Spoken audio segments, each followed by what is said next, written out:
I am not human, putting it blandly. That is how I think I am. If I ever was human, I am no longer. I am simply not human. I don't live like the humans. Their expressions, their experiences, their love, their gender. It's something missing for me. It's bland. While I mimic it to my best perfection, mimicry does not equal actual being. And while I don't consider myself a proper human, I'm stuck and bound to this cursed body. I'm forcibly attached to morality by my flesh and bones, as well as my thoughts and emotions. I was born in the wrong body, the wrong host for me. I want nothing more than to be a ghost, a spectator of the human realm without actually interacting and having an impact on others or being seen, simply watching. The void is what I yearn for, and I yearn for many things that this human body cannot grant. I don't think there's a healthy way for me to be a ghost. I wish to disappear, to never have been born. I wish to die, yet hate to kiss goodbye the scummy mortal plane. While I yearn for nothingness and no existence, I yearn even more for emotions and the human experience, and most importantly, my future. I'm fearful of missing out, and even more fearful of death because I know it won't grant me the wish of being a conscious spectator on a different plane of existence, but rather a lifeless, rotting corpse. I either die or I try to escape my humanity entirely. I'm forced to feel the gears of my body and blood, wanting more, yearning for more, and capable of far more than this body can offer, and yet utterly stuck and doomed. There are some recommendations people have given me to escape my melancholy and inevitable self-destructing doom, and while I've tried them, I will, however, say that religion is most certainly not my answer. As someone birthed into a very religious Cuban family, the thought of God and Satan terrify me. I'm not religious. I don't believe in any inherent God. I do, however, believe in spirituality to some extent, sort of like a Buddha, and yet I'm fearful, for I quake in my mind at the thought of him. My skin cries salty tears, and my stomach sinks down to my weak knees in utter fear.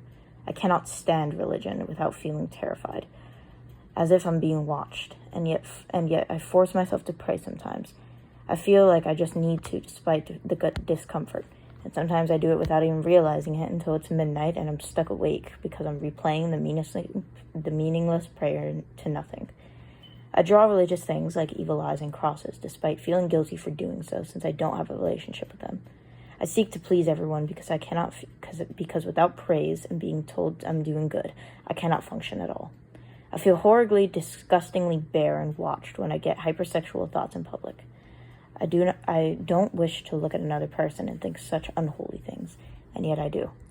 I feel like everyone and everything can see my thoughts, as if something's laying me open bare to judge my sins.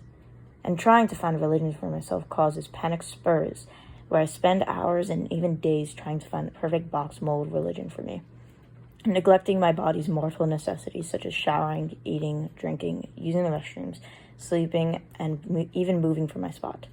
The issue is, while I would tell my therapist, I fear my parents finding out. Oh, what would my religious parents say? Would they kick me out of the house? They refuse to acknowledge that ADHD is a neurodivergent disability that affects me daily. They refuse to acknowledge my self-harming after being told directly by my school about it 4 times in a row before finally giving me therapy on the 5th call and pretending the other 4 calls never happened. And they refuse to acknowledge that I'm agender and remain ignorant to my queer identity, calling it mentally ill. Same thing goes for my Therian identity, which I speculate is tied to my neurodivergent need for freedom out of my fleshy human body.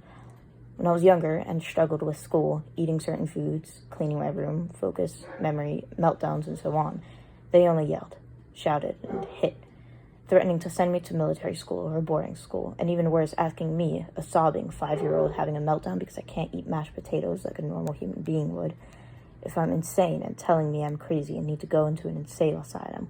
I can't dare let my parents know about my scrupulous behaviors. Oh, the fears of what they'll do.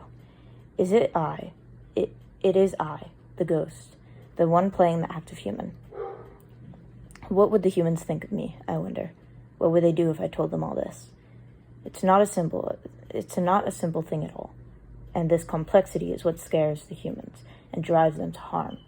I'm terrified of what the humans would do to me, terrified of the neglect, because my soul craves and yearns to please them, no matter how much I may despise and fear them at times. I'm different. I'm not like them. I am not them, and they won't like that. So, alas, I shall continue. The show must go on, and as I put on the act of buffoonery to please them, I shall continue to dance around while my heart yearns to be nothing more than an inanimate object, or the long, vast voids of space.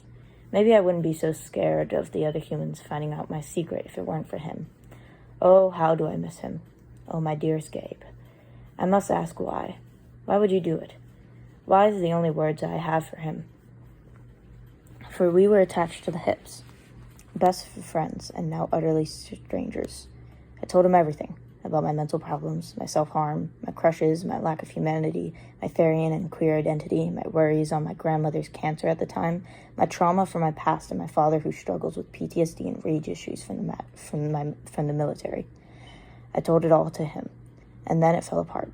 We argued, and he brung it all up, shaming me, telling me to go cut and kill myself for all he cares, telling me to go get beat up by my father, like I did in the past, picking fun at my now dead grandma who died of cancer 2 months after the argument, telling others and outing me for being agender and a Therian, telling others I'm a creep and go into the men's restroom to do weird things even though I've never once stepped into a male restroom.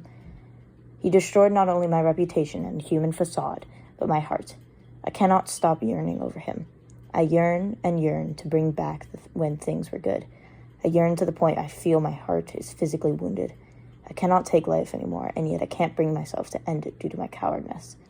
I gave him the key to my heart, only for him to use that same key and stab me.